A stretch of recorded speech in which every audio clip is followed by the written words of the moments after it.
بسم اللہ الرحمن الرحیم۔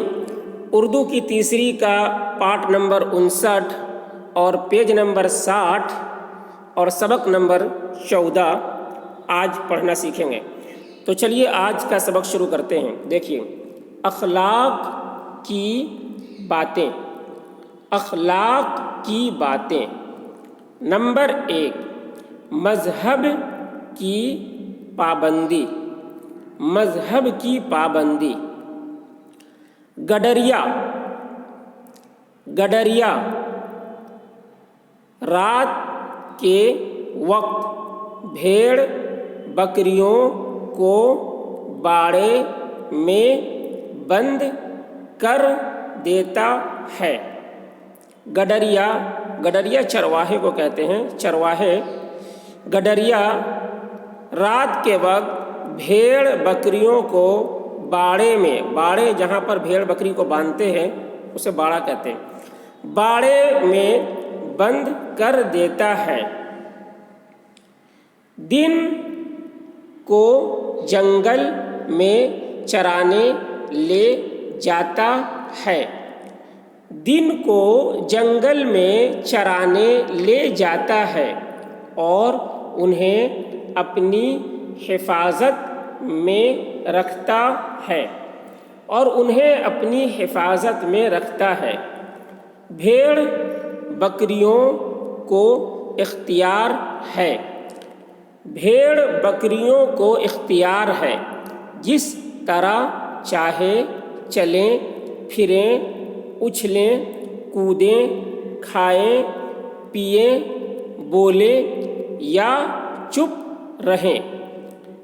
جس طرح چاہے چلیں پھریں، اچھلیں کودیں، کھائیں پئیں، بولیں یا چپ رہیں، البتہ کوئی ایسی بات نہ کرے جس سے کسی دوسرے کا یا خود ان کا نقصان ہو۔ البتہ کوئی ایسی بات نہ کریں جس سے کسی دوسرے کا یا خود ان کا نقصان ہو۔ اسی طرح رات کو باڑے سے باہر نہ نکلیں۔ اسی طرح رات کو باڑے سے باہر نہ نکلیں۔ دن کو چرواہے کی حفاظت سے قدم باہر نہ رکھیں۔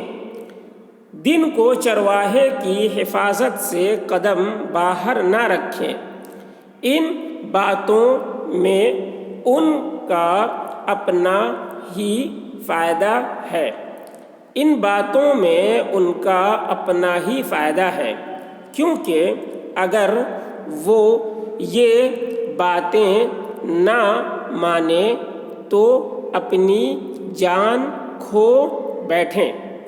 کیونکہ اگر وہ یہ باتیں نہ مانیں تو اپنی جان کھو بیٹھیں اور جنگلی درندوں کا لقمہ بنے، اور جنگلی درندوں کا لقمہ بنے، اور ان کا وہی حال ہو جو بھیڑ کے ایک بیوقوف بچے کا نیچے کی حکایت میں ہوا، اور ان کا وہی حال ہو جو بھیڑ کے ایک بیوقوف بچے کا نیچے کی حکایت میں ہوا۔ یہ حکایت دوسری ویڈیو میں ہم آپ کو پڑھائیں گے۔ پھر سے ایک بار دیکھ لیجئے پورا سبق۔ اخلاق کی باتیں۔ نمبر 1، مذہب کی پابندی۔ گڈریا رات کے وقت بھیڑ بکریوں کو باڑے میں بند کر دیتا ہے۔ دن کو جنگل میں چرانے لے جاتا ہے اور انہیں اپنی حفاظت میں رکھتا ہے۔ بھیڑ بکریوں کو اختیار ہے، جس طرح چاہے چلیں پھریں، اچھلیں کودیں، کھائیں پئیں، بولیں یا چپ رہیں، البتہ کوئی ایسی بات نہ کریں جس سے کسی دوسرے کا یا خود ان کا نقصان ہو۔ اسی طرح رات کو باڑے سے باہر نہ نکلیں۔ دن کو چرواہے کی حفاظت سے قدم باہر نہ رکھیں۔